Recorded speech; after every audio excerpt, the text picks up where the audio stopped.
Right, everyone, thank you very much for coming. We've decided that we should be well spaced out. So we are well spaced out. We also promised that we'd try and film it. So people have sat home and said, we'll wait till it comes on telly. Well, hey-ho. And so hence the cameras. It's a bit of an experiment, and thanks to David Calder for doing that. Our speaker tonight, many of you may know, many of you may know of, and many of you may have actually met the man, at least virtually, because 2 months ago, when Paul Merton was doing his journey up and down the Spey, or down the Spey, then he managed to collect several experts, and the expert on freshwater pearls is Peter Cosgrove, who has very obligingly come along to talk to us on the Mollusc of the Glen. Wonderful title. The other part of the title is Scotland's most important species, and we've had a long debate over the last few weeks as whether there is a technical term species which applies to molluscs, because we know species is about money and in kind and so on, and species is singular and plural, but we've got notices out with both on, so we're covered.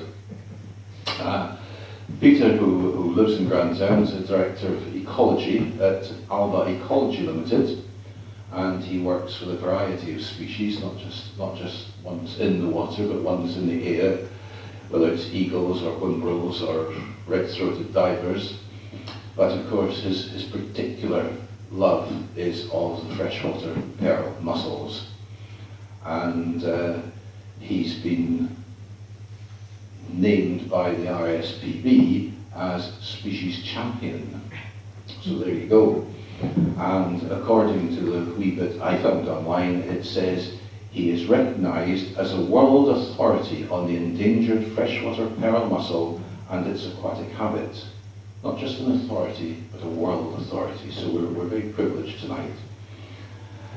I'm sure we all know something about the pearls, and probably those of us who've been around will remember the little piles of shells along the riverbank. And one of our members who was coming tonight, Phil Mitchell, said, you must tell about the red tinks. And I said, that's not politically correct. Never mind, that's what they were known as. And there were apparently 5 of these guys from Forest, all one family, and they all had fiery red hair. And they used to come up, and in the spring they would go cutting, whether it was willow or rushes for their baskets. In the summer they went pearl fishing. In the autumn they collected cones, and in the winter they made the baskets. And Bill's father was of course a bus driver, and frequently the father of the gang said, it's £1. And so they would lend him £1. He said, we always got it back. So that's a little bit of a story that's not here tonight. The other part of the story that we know, of course, is from the local shops, where not so very long ago, lovely adverts from the likes of Imries selling spey pearls to the visitors. Not now. Anyway, enough of that. We've got a wonderfully introductory picture there, and welcome Peter to come and talk on the mollusc of the Glen. Thank you for those kind words. I'm unmasked, I'm COVID free, I've taken my lateral flow test today, I'm double jagged and boosted, so hopefully you're comfortable with that. It's easier than speaking for a little while with a mask on, which I'm sure you're aware. So I pondered what I wanted to say tonight and why I've been invited. And I've been, shall we say, fascinated, possibly to an unhealthy level, by a very obscure animal that, as I've worked on it, Started working on it in 1996, and I spent the best part of my professional life working on this species. Not all of it, not all of that time, but a good proportion of it. And I've come to believe that freshwater pearl mussels are the most important species in Britain and not just Scotland, of these wildlife species. And so I posit that really almost as a question or a challenge. And at the end of my talk, I hope to convince you that even if you don't agree with me, it would medal, maybe getting bronze or silver. But I believe that it is a really important species, that I will explain why I hold this species in such high regard and why I think other people should feel the same way. And along that journey, I want to take you into the history of pearl mussels and pearls, and into the ecology of rivers and the threats that this species is posed to it, but also focusing on the Spey and the Cairngorm rivers, so that we can talk a little bit about Grantown and its place in the history of this species.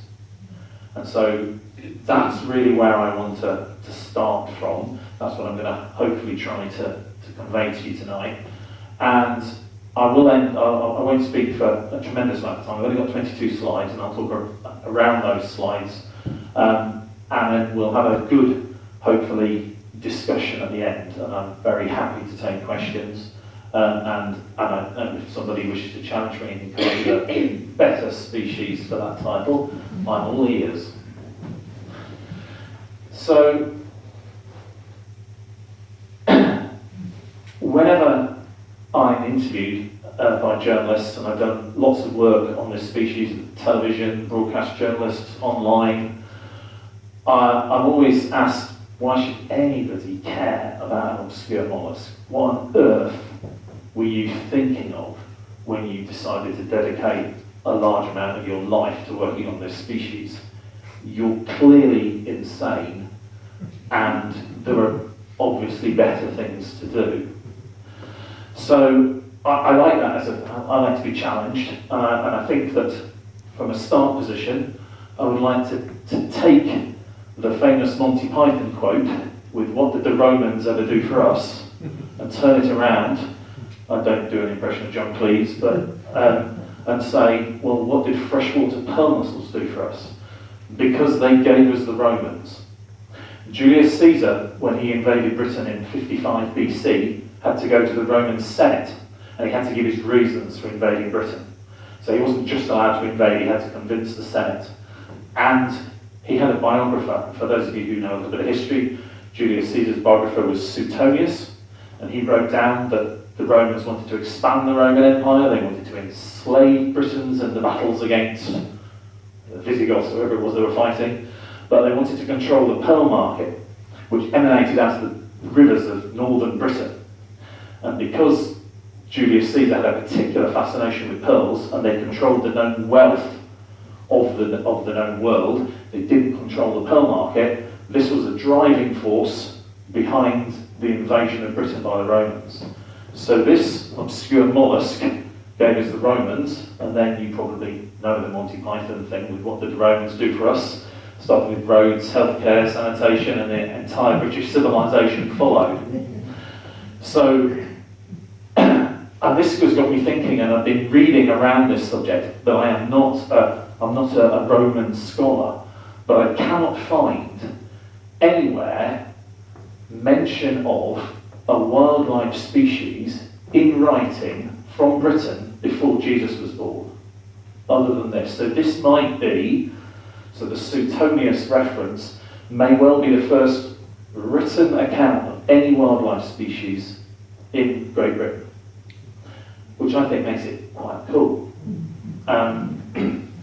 So, from the start position of the Romans invading and wanting to control the market, there is an incredibly rich history of culture, commerce, and folklore around pearl mussels, pearls and pearl fishing, and the role that they've had in the rural economy of Scotland, Northern England, Wales, and Ireland as well. And so, because of the value attached to pearls, it's been written down in many, many forms. So the creation, for instance, of the job bailiff, river watcher, was entirely created to control the exploitation of pearls in Britain's rivers at the time. Salmon fishing and gillies and river watchers for fishing came on later. It was all about controlling the pearl market. And once the Romans had gone, it was controlling the pearl market for the crown, for the British royal family and for the nation. And so people were very carefully controlled with how they did their pearl fishing for quite a long time. And with the river bailiffs, strangely enough, becoming quite rich in their areas that they worked. I always ponder and wonder how that came about. Purely a coincidence, I would imagine. So because of that, we have fantastic authenticated records of the species and the people who worked on them. And I brought along some books tonight. I'm not here to sell any books, I don't have any books that I'm selling, but I've got reference books. And there's books here which go right back to the Suetonius quotes, all the way through, and if anybody's interested after tonight, you're most welcome to kind of go and look for these online and get them out of the library. This is I think it's an area of fascinating. I find it fascinating, but I would say that, wouldn't I? But it is really interesting to think just how important this species was in shaping British civilization through the centuries from when the Romans first invaded. So most of you probably know about pearls, I'm guessing, but you probably think about pearls probably from the point of view of the crown jewels. That's probably the first time you might have noticed them or heard about them. So the British and Scottish crown jewels are covered with pearls. Most of the pearls came from the Dee, the Tay and the Spey. They were the famed rivers. The Eithne also was a famed river. And so our national crown jewels are just covered, festooned is a word that is always used with pearls and crowns. And so there's history also about when those were made and where the pearls came from, and you can find out all of this kind of rich history, which I think is fascinating. And I find that fascinating, and I'm an ecologist, not a historian, but I find it fascinating to see where people were going and how they got hold of the pearls and how they were valued and who got paid for them, who wasn't allowed to have them. Anyway, as I was saying, there's this fantastic rich folklore, and if you're wanting to follow this up or you want to investigate it yourself, there's plenty out there to read. And so these are some of the books that I would recommend, and in particular the Book of the Pearl is a book from 1908, and it lists everything there is to know about pearls and pearl mussels across Europe, and it also touches on some of the Asian pearl markets coming out of China. Now, pearls come from different species of mussels, but the ones that are on our crown jewels and the ones in Britain all come from one species, Margitifera, the freshwater pearl mussel. The oriental pearls come from marine molluscs, and so they're very different. But there's an enormous amount in the Book of the Pearl on what happened and which rivers were famed and who controlled the rivers and all of that. For those of you who want to be a little bit more up to date and more recent within living memory history, then I would recommend one of my favourite books called The River and the Road by somebody called Peter Goodwin, who was a pearl fisher. And it's basically his diary of being a pearl fisher from the 1970s through to the late 1980s.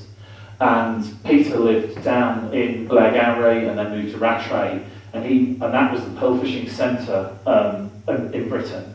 And his descriptions of travelling, of pearl fishing, are amazing. It's one of the best wildlife and books about Scottish history that it's possible to get.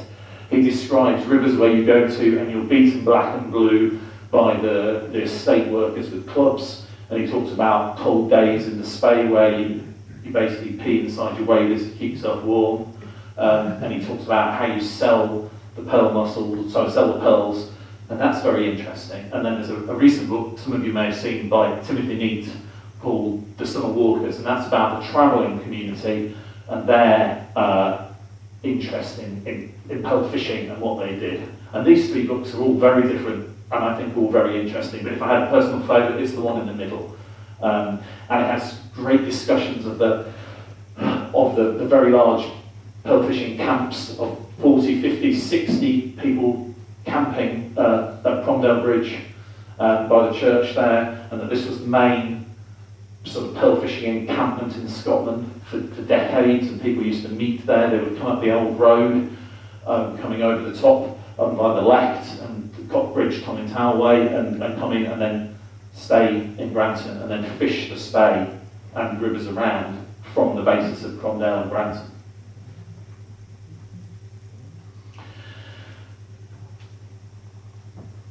I want to move forward now to the current day and what's been happening with the species. So clearly, historically, its main interest has been entirely to do with the production of pearls, and that has really been its downfall, and why there's now a shift in emphasis of what people are interested in with freshwater pearl mussels. So the species is now globally threatened. That means it's on the same list as tigers, rhinos, and the like, and giant pandas. It's not a species that's just rare in Britain, but is common elsewhere. It is globally threatened, and there are very few species that occur in Britain that are threatened on a global scale, but the freshwater pearl mussels are one. It's now fully legally protected, and I was fortunate enough to carry out a national survey between 1996 and 1998, where I surveyed every river in Scotland with pearl mussel records, and we produced a report. It happened to coincide with a change or a review of the Wildlife and Countryside Act, and as a consequence of that work we managed to get the law changed, and freshwater pearl mussels were legally protected in 1998. So you couldn't go and kill them anymore pearl fishing. It was important because we had found 99% of the sites that we had visited were in a terrible state due to pearl fishing, predominantly. And so it was a real issue to try and control that, to see if we could turn the fortunes of this species around. After that, 21 sites, and by sites here we mean rivers, were designated. It means that those catchments were fully protected and management was meant to be carried out to protect them, and the Spey is one of those rivers. And as a consequence, lots of research was done, and a large amount of that I was involved with either directly or indirectly. And so I spent a lot of time in rivers, so much so that when I was asked how many rivers I'd surveyed, the last tally, it came up to 1,300 rivers in Scotland, which is a lot of bending over with buckets, and I'm now starting to feel it when I do that. So the other feature that was interesting was at the same time other countries were looking at their freshwater pearl mussel populations. And England had gone from many rivers down to one, where they were still breeding in any number. There were a few rivers where there were 10 or 20 pearl mussels left, but there was only one river that was relatively healthy in England. And so, a similar thing happened in Wales. There was a single river left in Wales that was considered to be healthy. And I say river, it was a burn, and it was about a kilometre long. All the other big rivers, the Wye, had all lost almost all their pearl mussels. And so it became quite apparent that Scotland ended up, or has ended up, holding a large proportion of the world's remaining pearl mussel populations. Because the loss of them from the rest of the range had been so rapid that people hadn't been looking for it because it was an obscure little mollusk, that it wasn't really noticed. But it was only when we actually went and looked that we found that they had disappeared from almost all of the rivers that they were present in. So that really started to focus attention and efforts, and it was also recognised at the time that the species was what's called a keystone species, which is one of those jargon terms that's used to describe something that has a really important function in an ecosystem, and I'll come on to talk about that in a moment. And this is where we get into the sort of my stuff rather than history, because I'm an ecologist, not a historian, but and that's really where I'm interested in sort of discussing why I also think it has an important role to play today in the ecology of our rivers. I was also very lucky, some of you may recognise Mary Scanlon there. She was our MSP for the area, and they have I didn't know this at all, they have a lottery in the Scottish Parliament every session, and I had met Mary, and she was a species champion for freshwater pearl mussels, and she won the lottery, and that means that she's allowed a parliamentary debate on any subject that she likes. This is quite an unusual thing, but it happens every term, and one MSP gets lucky, and Mary was lucky, and she phoned me up completely out of the blue and said, I'd like to talk about invertebrate conservation. I'm interested in the decline of bees and its impact on pollination, and I'm also interested in pearl mussels and its decline, and would you help me, and would you come down to the Parliament and we'll have a debate.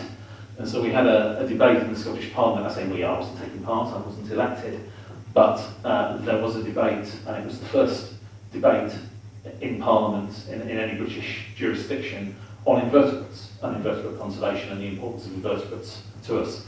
So that was really interesting, and it was great because when the TV cameras aren't there, Mary and parliamentarians from across the board were working brilliantly together, and it was quite a thing to see people working and trying to be helpful and to do useful things, and it wasn't the sort of Punch and Judy you see on Westminster politics on television. It wasn't like that at all. It was really interesting, and it made me think, oh, I quite like the Scottish Parliament, and no matter what political colours you have, there's a lot of good stuff going on with people working together, which I found was really quite surprising, given what I thought might have been going on.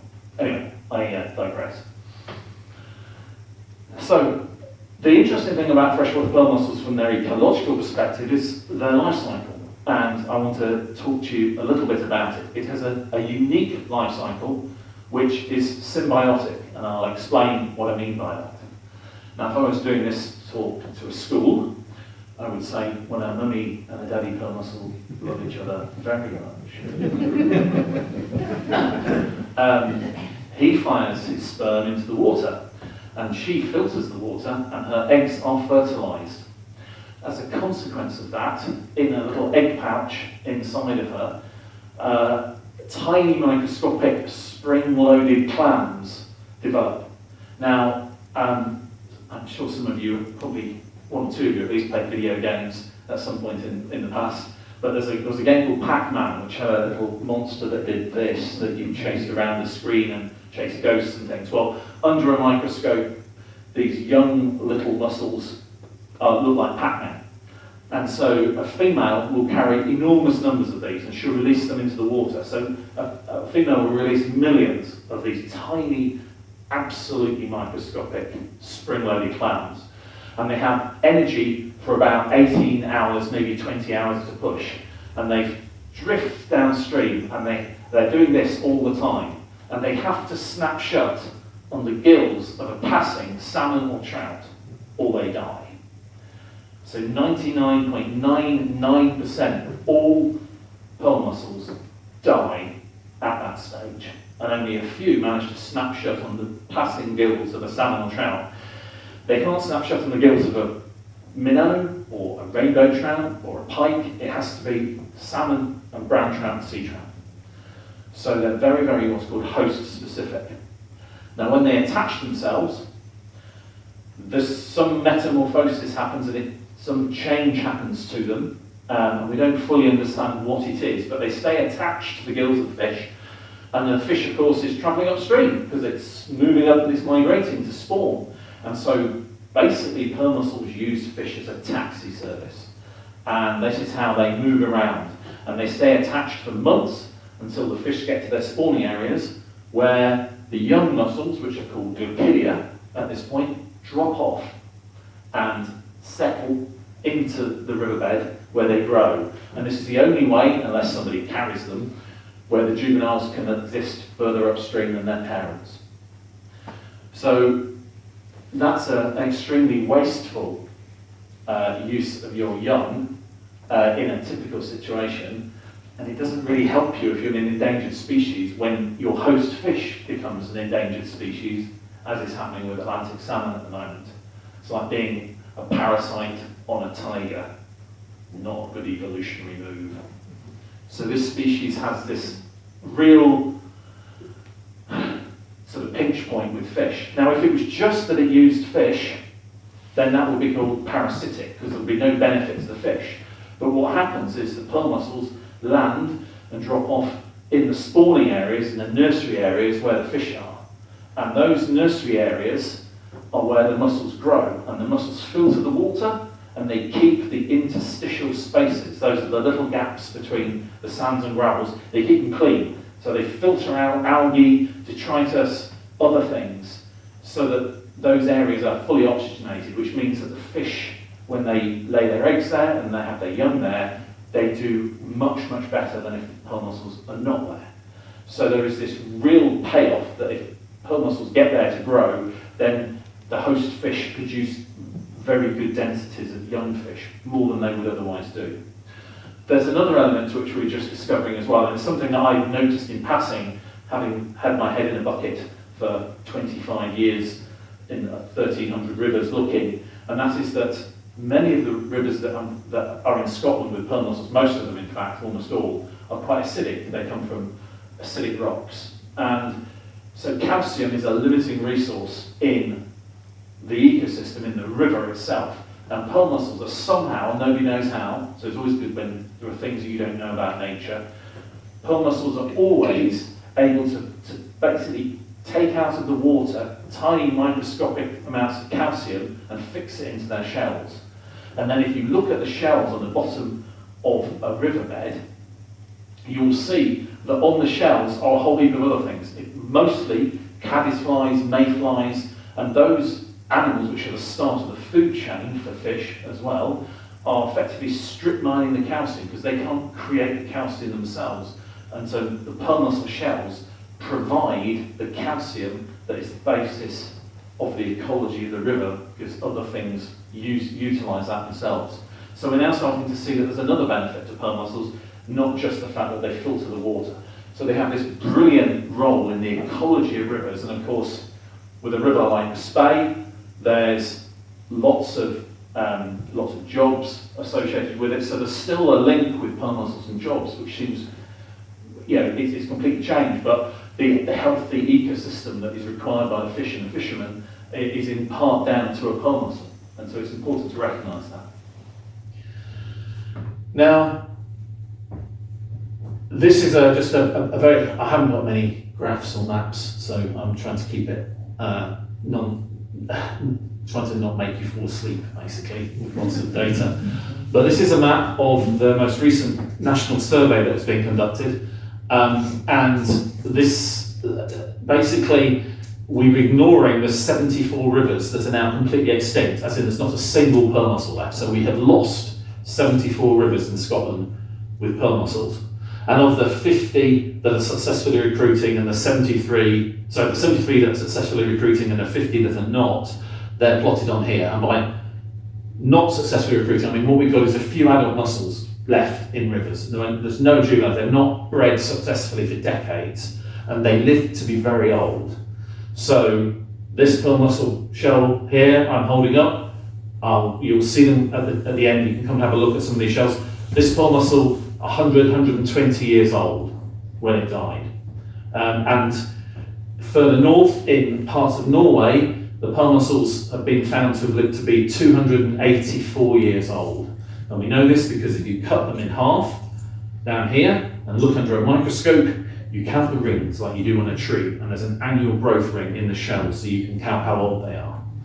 And so the not successfully recruiting, you could look at as 50 rivers will eventually die out unless something radical is done to change their situation, because they're basically getting older and older and they are not breeding successfully at all, and there's a few left. But we've still got 73 rivers where they are breeding successfully, and those are hugely important to what's left of this species on the planet. So I briefly want to touch upon a few threats that the species faces. On the left here is Jackie, my partner. You may have seen her around Grantown. And this is a pearl fishing kill that we found. That's taken on Skye. And despite being made completely and absolutely 100% legally protected in 1998, we are still getting between 20 and 30 incidents that are reported every year of pearl fishing kills. There are still people pearl fishing illegally, and including this last year in 2021, we had one just outside Grantown. So people are still killing pearl mussels illegally, and this is terrible for a species that's on the brink of extinction in many places. So I find it appalling that people are still doing that wanton destruction even though it is completely illegal. The fines are now incredibly high, and you can go to prison for doing it. It's the same fine, exactly the same fine as if you robbed a golden eagle nest or killed a golden eagle. You would face prison, the loss of your vehicle to drive to the site to commit the crime, and a large fine. So I'm still surprised. I think people are either stupid or just think they won't get caught and are arrogant. Because if you are caught doing this, it's very, very serious. The other threats to the species are the decline of fish populations. I'm sure you're all aware that many of our fish populations have declined, and we've, particularly salmon, and so this poses a great threat to pearl mussels. If you have no fish, they can't breed. It's as simple as that. And on the west coast, where the fish population have collapsed in some rivers completely, where electric fishing has been carried out, and there's not a single fish left in a river, in those situations the pearl mussels are doomed to extinction, and that is happening in some rivers on the west coast where the populations of fish have collapsed to zero. So there's just no way these pearl mussels can live forever without reproducing. Pearl mussels have also very strong requirements for clean water, and so pollution, which is this bottom picture here, is a real problem for them as well. They're very, very sensitive to pollution, so pollution is also bad news for them. And finally, with climate change and things happening, people doing works in rivers can inadvertently, not deliberately, inadvertently destroy entire mussel beds by doing flood alleviation works and things like that. So there's an issue to do with river engineering and issues to do with climate change which bring this species into further jeopardy. This was taken, as I say, just outside Grantown. I was going to say this year, it's not, it's last year now. But so this was a fresh pearl fishing kill, and it was reported to the police, but we didn't catch anybody, but they had their suspicions, but no charges were ever brought, unfortunately. And since it's not gone to trial, I can't talk any more on it. So, do I just sit in my room and shout at the walls and scream because nobody's interested? No, I've done quite a lot of work, and my colleagues have done quite a lot of work trying to raise the profile of this species through projects. So we've got a reintroduction project going on within the Spey catchment, which I'll try and come back to probably later on. But we've also done a lot of media awareness, lots of work on television, some of which was alluded to earlier. Now, the project that we're doing at the moment is we know that pearl mussels used to occur in good numbers in maybe 8 tributaries of the Upper Spey, and we draw the line of the Upper Spey at around about Cromdale upwards. And so about 8 tributaries we know of with good records of pearl mussels in them. But what used to happen were the hundreds of pearl fishers who used to come up and would camp at Cromdale Bridge. They couldn't get into the main stem of the river if it had been raining. And so when the river went up, they would just be sitting around in the tents. So they shifted their efforts and often fished the tributaries when the main stem was too high to get into. And so the tributaries being smaller and shallower were really easily plundered. So those disappeared first. So we lost a range of tributaries and catchments in this upper reach here where pearl mussels have gone. And so we've been involved with looking at the genetics of the few that are remaining to see if these are genetically distinct or not, different in any way. As we go down the route where we think one thing like this, like it always uses Atlantic salmon as a host, and some populations it seems to only use trout, for example. So we've been trying to find out if there's any important genetic differences with the populations in the upper reaches, so that when we do the actual next stage of reintroducing mussels into the tributaries around Grantown and up to Kingussie, we're actually doing it from a position of knowledge. Now, as part of this awareness raising, we've published lots of articles and guidance to stop people doing bad things, because most people without any question of doubt, aren't wanting to do bad things that impact on pearl mussels. So we've given advice to the forestry industry, we've raised awareness about pearl fishing crimes, and a whole manner of things. And I brought some of these references along at the front you can have a look at the end. I'm not going to say any more, but there's been quite a lot written now about pearl mussels, and myself and my colleagues have been really trying to identify groups of people who are most interested in this. And so, for instance, some of these articles that we did, Freshwater Pearl Mussels in Peril, we published this journal, we published it in a journal, and we bought 300 copies of the journal, and we put a copy of it in every fishing hut along the Spey, so that people who are in the fishing huts are fishing, and the gillies are all interested. And it's this kind of way of getting people to get their eyes and ears on the river, so if they see something illegal happening, or they see a pollution incident, they care, they're more interested. So, 6 years ago now, I think it was, I had the privilege of being the warm-up act for Sir David Attenborough at the launch of the State of Nature report. This was the most important report ever produced in Britain, and it listed basically what was happening to nature across Britain and the most threatened habitats and species and what we needed to do. And so I was at the Naturistry unit giving a 5-minute version of this talk to you before David came on and gave his talk and tried to convince everybody that this was something that was really quite important. So we've managed to hit some big audiences, and this picture is taken at the old cemetery in Grantown 2 summers ago. That's Maria Goujon. She was the Environment Minister at the time, and she was out. We had a pearl fishing kill, and so we had her out, and I was talking to her about all things pearl mussels and wildlife crime. And it was good and it was interesting because wildlife crime was largely seen as being bad gamekeepers killing raptors, bad people badger baiting, and that was largely it. And the other issues to do with wildlife crime, such as pearl fishing, were not really hitting the political agenda. So it's quite good to kind of to chat to her about it and to get her team to be a little bit more broad-minded, should we say, in the threats that some of Scotland's rarest wildlife is faced by. As was mentioned earlier, we were doing all of this work, and rather surprisingly, we were nominated and we were given the RSPB Species Champion of the Year award for the project. The project is called Mollusc of the Glen, largely because I have to find something interesting to say and capture the essence of something that might make you want to be interested in it. So there has been recognition that we've been doing this work. It is quite hard to get people excited by that, as opposed to, say, a nice wild cat, or a golden eagle, or a capercaillie. They're all great, but that's quite a hard sell. So it's been quite a difficult job to get people interested and engaged, and I hope we've made some difference. We were on the One Show a while ago. The One Show is quite an interesting programme. The mixture of different news stories. So we had a 5-minute piece where we filmed pearl mussels. It was really, really good, but it was on immediately after a 10-minute segment on the Holocaust. And it's just the juxtaposition of strange things in an episode. It was very peculiar. So we've got the species on the telly probably more than any other invertebrate, in fact. Maybe aside from bees, which have been on a few things recently.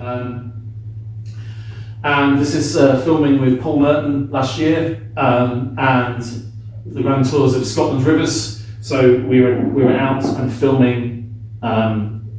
Basically, we were taking genetic samples, and so he came out to film that, and we talked. And some of you may have seen the programme. And yeah, sorry about seeing a middle-aged man in chest waders. So, I briefly wanted to sort of hone in a bit on the cairngorms, and to say that there is historical evidence for pearl mussels being in every single cairngorm's main river. All the way from the Esks round to the Dee, Don, and around this side of the hill as well. And in great abundance, but now very few are in great abundance. The Spey has somewhere in the region of probably about 4 million to 5 million pearl mussels in it still. When I started working on it in the 1990s, there were 10 million. So we have lost 5 million pearl mussels in the last couple of decades, basically. And the other canyon rivers are almost completely on their knees. There's still some reasonable numbers in places, but not as many as there used to be at all in the Dee. And I don't think there's been a single live pearl mussel seen in the Don now for the best part of a decade. We've lost them from many, many places. And that's really unfortunate because that shouldn't be how they are naturally. But it's very difficult to know exactly what they should look like. But this is a healthy looking pearl mussel bed. And this is how they are naturally when people don't go in and kill them. And they are occurring in huge densities in these habitats. And as a consequence of the size of the spade population, this is the most important population in the country now, by a country mile. Which is why it pains me to live on the banks of the Spey and to dedicate my life to the best part of my life to this species and to see its population halve in the last 20 years. It's really quite challenging, I have to say. Now, if you ever do stick your face in a viewing bucket, and I have one of them here, the same thing that was used right back in Roman times, like they used to use a jug and you just get the glare off the surface of the water and it's like using a snorkel mask. If you look into a nice part of the Spey, this is what you would see. They're quite difficult to tell from pebbles often because they're a similar colour, but you can see the slit and the little filtering parts on them. He says I'll use my little wading staff and you can see them here filtering. They often sit behind a boulder or a large cobble because that stabilises the riverbed, and then they bury themselves into fine sands and clean sands and gravels. And for the most astute of you, some of you will see they're all black. These are all big adults. Apart from that one, you can see that one's got a nice bit of yellow coming through there. That's a juvenile. Anyway, this is what you should be seeing in the Spey. And you can still see this in the Spey, but not upstream of Grantown anymore. The population has collapsed upstream of Grantown. There's still a fair few around Grantown though, and you have to go down to the middle reaches around about Aberlour to see the best densities that are left. But obviously we generally don't say exactly where they are for obvious reasons. Now, part of my job generally as an ecologist is I do surveys in places that no one's been to before, and some of them are really quite remote places, and these are places that have to get to by boat or 1 or 2 day walk to get to, and an overnight stay. And it was on such a trip that I discovered what we think is the only untouched, unplundered pearl mussel population in Britain. And we found it in a small burn on the west coast, and we're calling it the River X, so that we don't give away its location, because people would do it harm and would probably rush there to try to find pearls. And so I'm not going to tell you where it is, because of course I'd have to kill you if I did. But we found enormous numbers of pearl mussels, and because we know that it's not been plundered before and it's not been exploited, it gives us an idea about what sort of densities pearl mussels used to be at in our rivers before they were exploited. And we are talking over 200 pearl mussels in a square metre of a river. And that was typical of the good habitats in an untouched, unexploited river. And if you're on the Spey, you may be lucky to find 2 in 50 metres. So there's a real change that's happened. This is a very important river because we know it's now a baseline. It's like everybody in Europe can see this river and say this is what pearl mussels should be like in all the populations that are hanging on still, and it's something for us to aim for.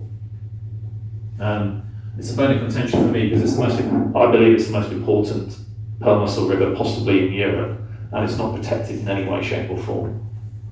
That's another conversation though. So broadly, the threats that the species faces nationally are the same here there's nothing special to the cairngorms of a threat. There's no threat that's cairngorm specific. I would say that illegal pearl fishing, water quality and quantity, there's an enormous amount of water abstracted out of the spey every year for things that is not put back, particularly at the top end of the spey. And this appears to be having very detrimental effects on the ecology of the spey. And it may be one of the most important factors driving the decline of pearl mussels in the spey. That's not for certain, but it's a significant concern that so much water gets taken out of the spey. River engineering and also the decline in fish as well. Although having said there is a decline in fish, we still have a healthy fish population in terms of juvenile fish, but less so of adults. So I'm going to start to wind up now and say that in Roman times, were you to stick your hand in the spey at Grantown and just grab a handful of gravel, this is the sort of sight you would see. You would see juvenile, lovely little baby pearl mussels, and when they're young and small, you can actually see the rings on them. I think you can see from your distance there. So this is, you count from here going year 1, 2, 3, 4, 5, 6. So that's a 6-year-old pearl mussel, that one there. And that's what is a healthy population, and that's what we would want. And if we had that in our rivers, this species would no longer be globally threatened and endangered species.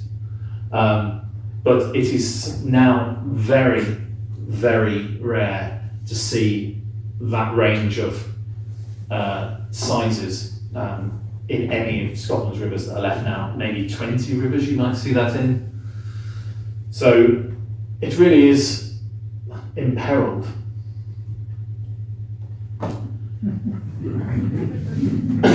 And rather than speak at you any more, I would like to open it up to discussion about the history, pearl mussels, whether I'm completely wrong and the dunnock is the most important species in Britain and I've completely misjudged it. But please just fire away. So can you reintroduce them at all artificially without them hosting on a fish? There's no way of doing that. So the two main ways that we reintroduce pearl mussels, so one is that you go and take some adults from a healthy population, and that's maybe like, I don't know, 500 mussels, and you put them in a little aquarium or bucket, aerated bucket at the side of the riverbank, and then you drive to the place you want to put them in, which you've identified and it's suitable, etc., and you literally then just put them in the river there. So that's an adult transfer. It's very straightforward. It's very, relatively speaking, it's easy to do. We've tried it on 3 rivers. It didn't work on one. It's worked on another in terms of the mussels are still there, but they're not breeding. So we think there's a problem with the host fish population and the population there. And the other river it's worked. So we've sort of 3 scenarios. But as you do these bits of work, you tend to learn and get better as you do it. So we can move adult mussels, which is the easiest thing to do. But what do you do if the population is threatened, for instance, at the moment by 1 or 2 pearl fishers who keep going in there and killing the adult mussels? Is it a good conservation thing to do? Is it morally the right thing to do to move some mussels in, knowing there's a very good chance they'll get killed? And so given that the fact that they live a long time, an alternative way of doing this is to take pearl mussels out of a lower part of the river.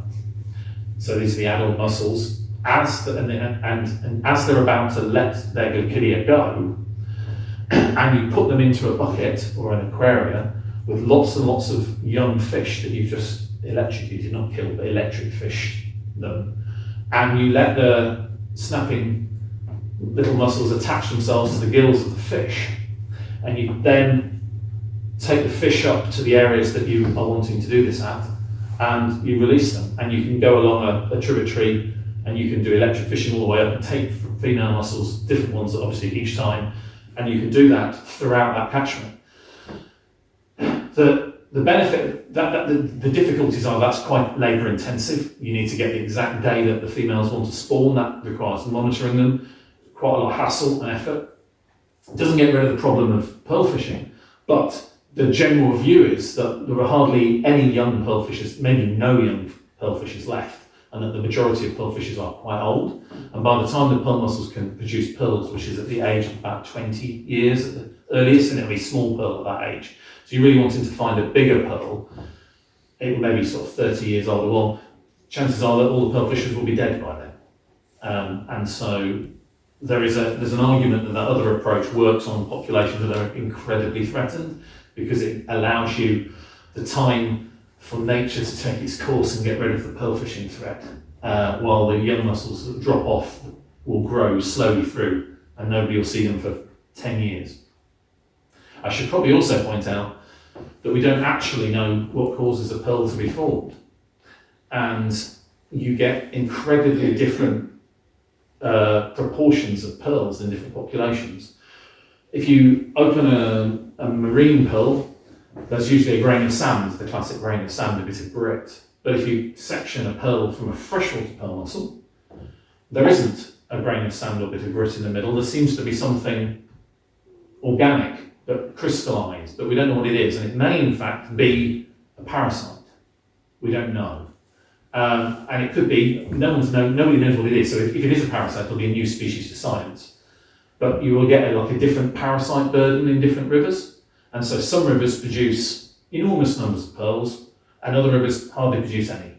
I can think of one river in the northwest of Scotland where we've done work on this under licence, and you would find a pearl every 8 to 10 pearl mussels. And then 30 kilometres south of there, you would be lucky to find a pearl in 2 or 3,000 mussels. And it really varies.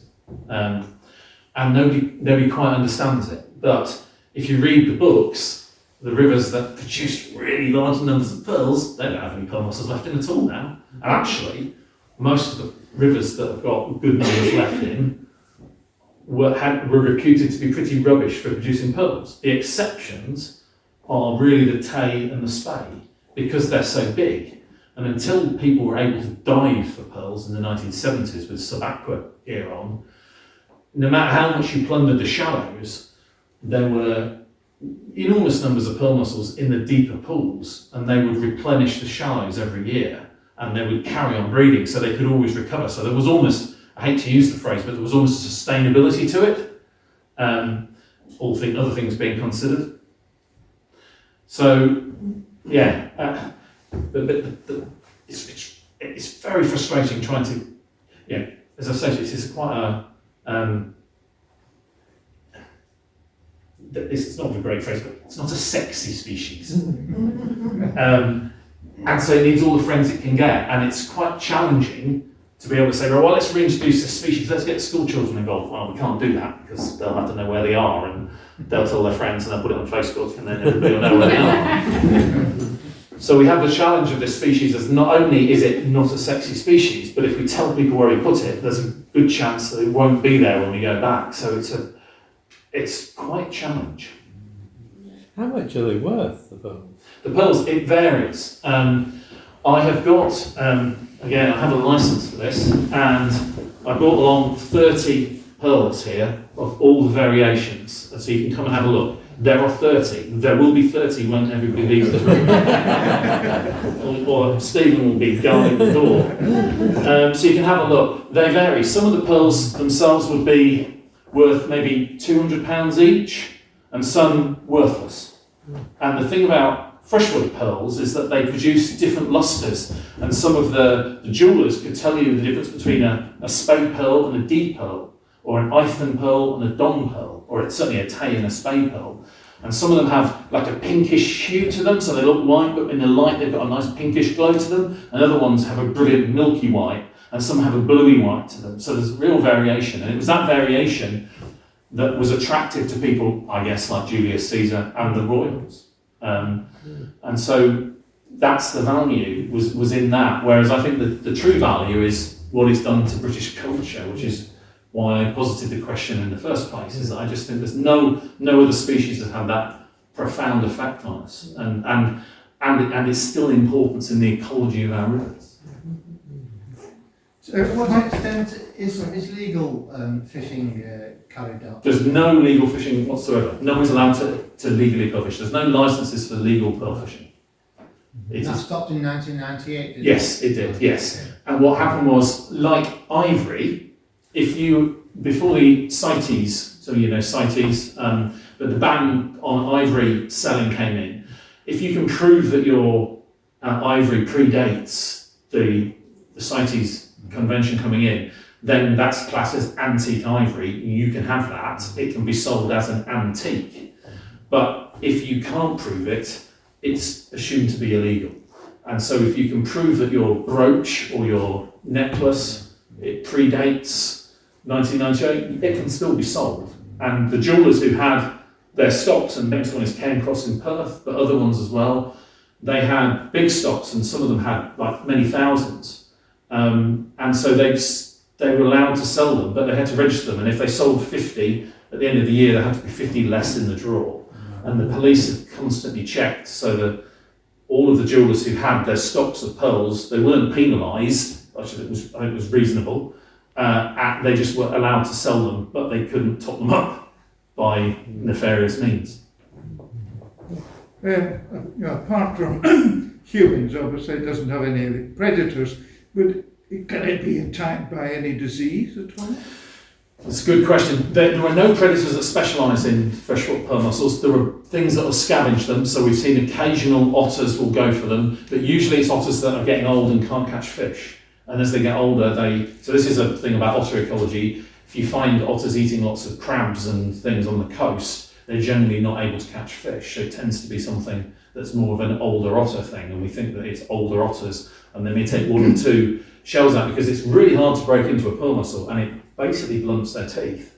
Crows will take them. I've seen crows take them at Grantown. I've seen herring gulls on the river take them in low water, and I've seen them with Lionel Main. Some of you know Lionel, who sadly passed recently. Lionel took me down to show in a very low bit of water oyster catchers flying in and doing what they do on the coast on the common marine molluscs. They were hammering away, and in his inimitable way, he said, "Oh, people, you're going to arrest them, they're breaking the law." And I did once see, this is the sort of, I once was on the west coast, and I was crossing a bridge, and I saw a shell on the bridge, and I thought, "Oh, crikey, that's a pearl mussel shell."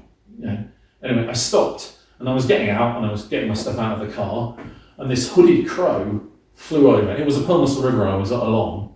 This hooded crow flew over with a pearl mussel, and it dropped it so that it shattered on the bridge. And I went onto the bridge and I found 15 shells.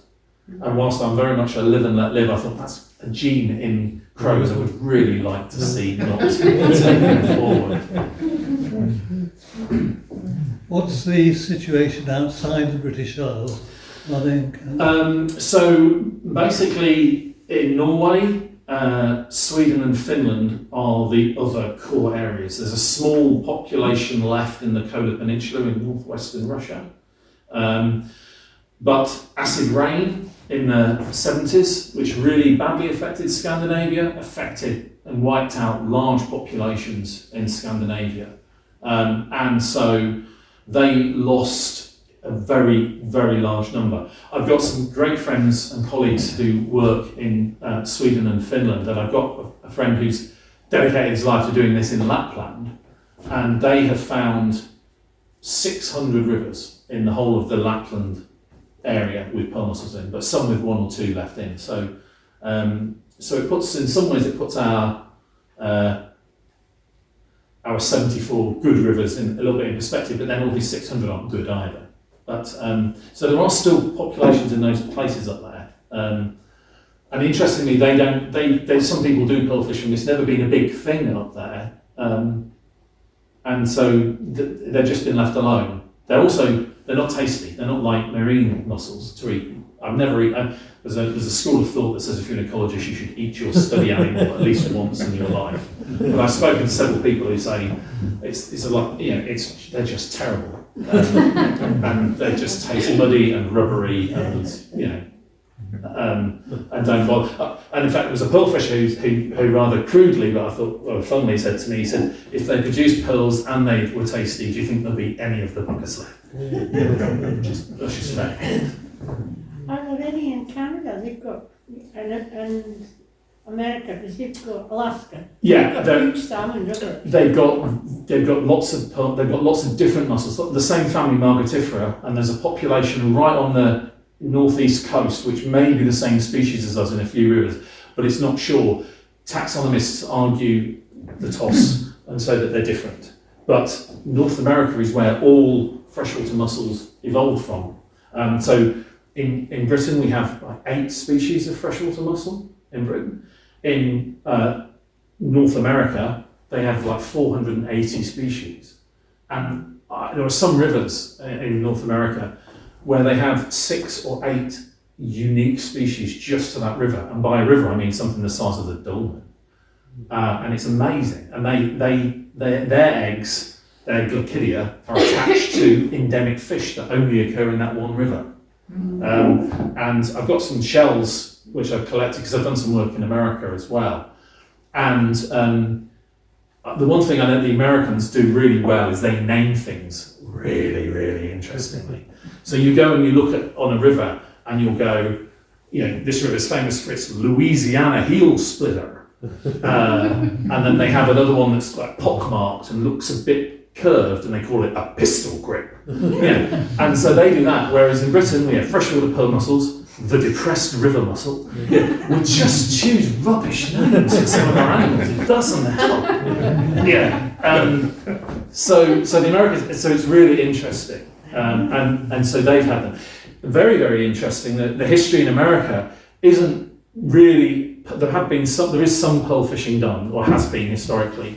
But the biggest thing that was used, and it was used from when the first settlers went over, is that the mussels there were used to create buttons, and almost all of North America's buttons until plastic came in were hole punched out of the sides of freshwater mussel shells. So almost all there's some fantastic books on it, and it's just really interesting. It was industry, and there were whole factories where literally thousands of tons of shells will be brought in, and then we just punch holes in them and create buttons. And so whole industries and towns built on button creation from freshwater mussels in America. It's really interesting, different. We never had that. We're not aware of. In reading that information in there, I can't find anywhere that said that in the history of and there's a lot, as I was saying, been written around pearl mussels in here, in this country, that we never had a history of using it to create buttons, whereas that's what they did overseas.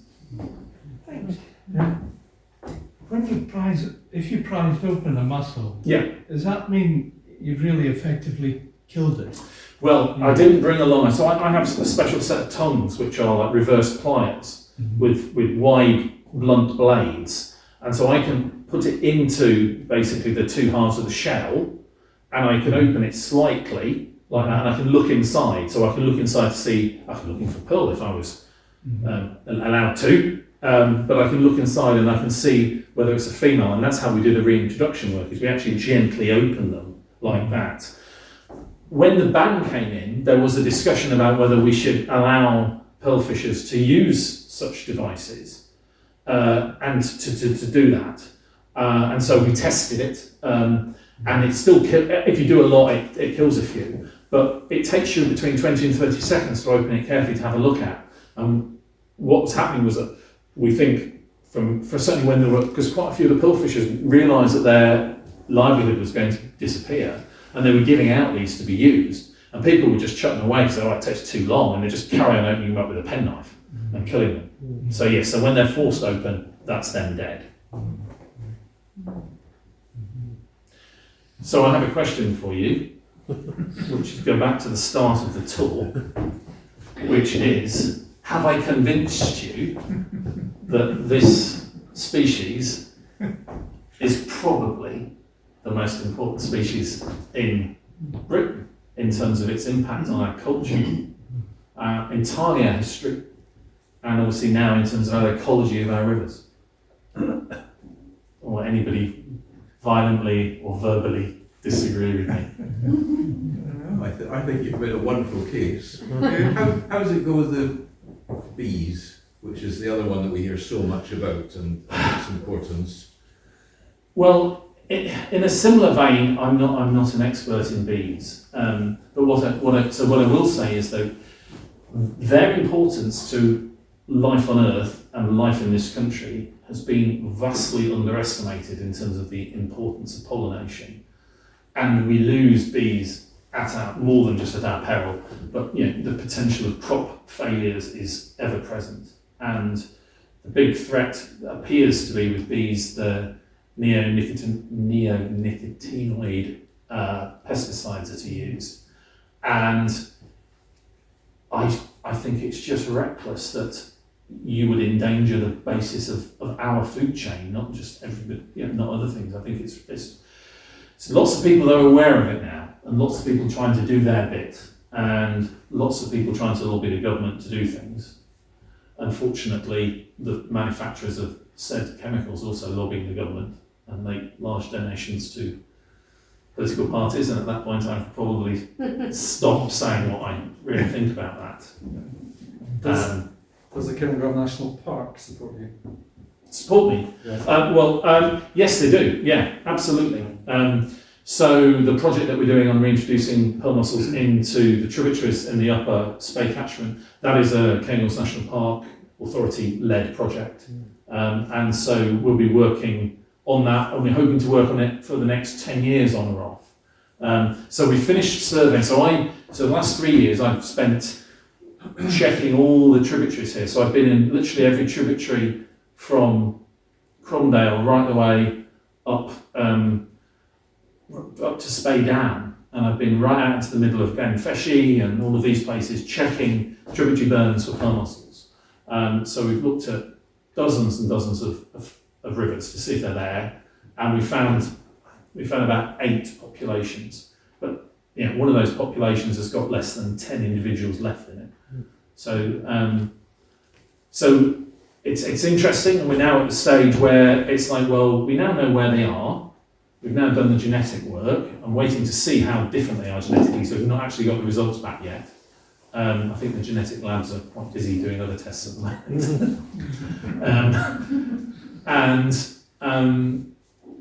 I'm hoping this year that we'll be able to say, right, yes, we can do this, this and this, and on a river where we think there's a real threat from pearl fishing, we'll use this methodology, and on this river we'll do that.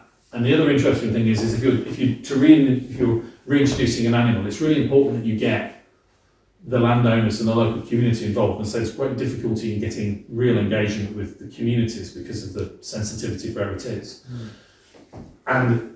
But one of the more interesting things is if you have a good landowner, and I don't want to get into a debate over Scottish land ownership here, but one of the interesting things about large-scale landowners is if they own 5 rivers and they're on your side, then you just have to have that conversation with one person and convince that one person, and if they say yes, well great, you can go away and do it. Obviously if they say no, then you can't. But if you've got a catchment with a multitude of people on it and all have different interests and aspects to it, that makes it a lot more complicated to try and bring everybody on board. You spoke about the water being taken out of the Spey. Is there legislation or anything surrounding work being done on looking at limiting that? Yes, there is. There is legislation, and there's quite a lot of work being done to try to identify what the major problems are. I think, if I'm blunt, it's the big abstractions out at the top end that are taking it over to Fort William that's causing most of it. So if you take something like the new distillery in Grantown, which I'm working on, so I've declared an interest, I'm doing the ecology work on that. Almost all the water they're using is taking water out, will be to cool the mash tuns and things, and that will go back into the river. So it'll be the same quantity, half a degree warmer, it'll go via settlement pond to cool it down. So the actual distilleries are not taking much out, and it is groundwater which does end up in the in the whiskey itself. So the only removal from, say, a distillery is actually in the finished product. The rest of it is completely recycled. And pearl mussels and whiskey distilleries have occurred for centuries without any problems in the Spey. But it just seems to be now so water quality and quantity are quite mixed together. And there's a lovely little adage that I was once told by an engineer. And so if you take out lots of water from a river, you don't need to increase, you don't actually need to increase the pollution for there to be more of an effect. Effectively, the solution to pollution is dilution. So if you don't dilute the existing discharges into the river, then the problems occur. So if you're taking water out, those discharges are not being diluted out as they would have been in the past, and there's just been greater amounts of water taken out.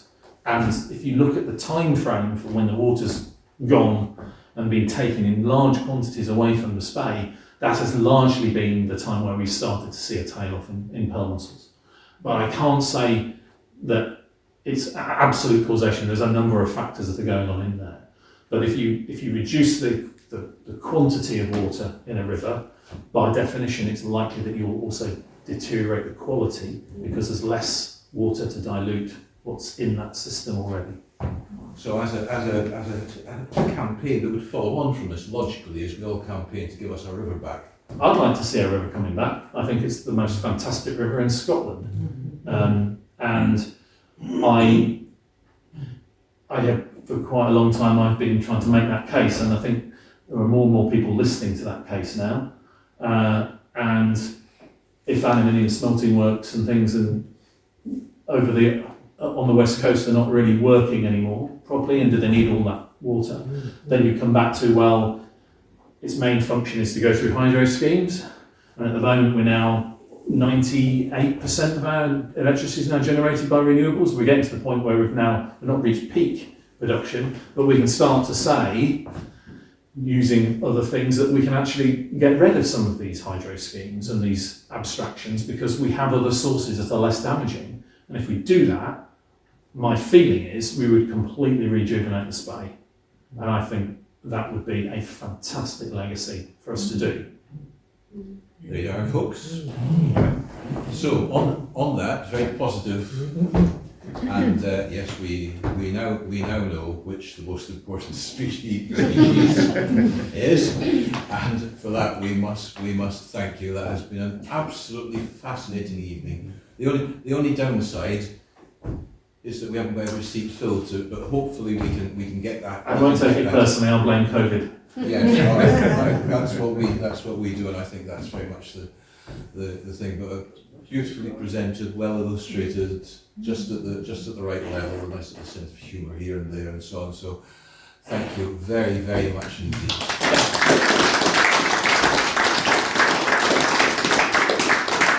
So feel free to come and have a look at some pearl mussel shells, the 30 pearls, and there are some reference books as well to have a look at. Feel free.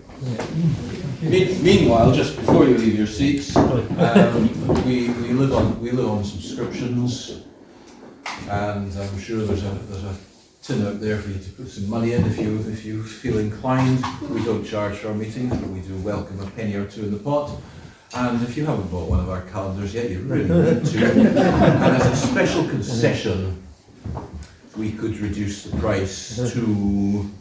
Any offers? I think a fiver. A fiver, there you go. So, now's your chance. Other than that, we're back again, hopefully, next month, and we're going something, well, connected in many ways, but we're looking at links with royalty, because this is Platinum Jubilee year, and the accession to the throne was in the beginning of February, so in the middle of February we were going to look at not just our own royal family, but the Grantown and Strathspey's connections with royalty around the world, and we have some surprising connections that we've been researching. And in March, we're hoping to have a session on the walks and the trails and so on around the woods.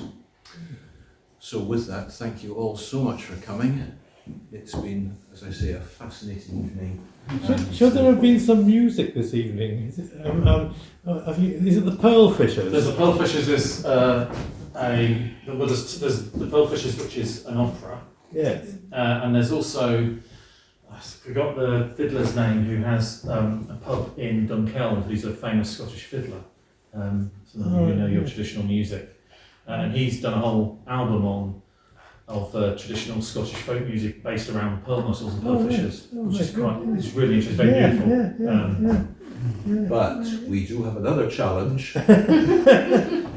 We have a fiddle festival which we ought to be have all year round, but all we need is some people to help set it up and run it, because it's been quiet for the last 2 years, but we desperately need some people just to help with it and so on, because that's another of our great cultural strengths. So all volunteers are very welcome.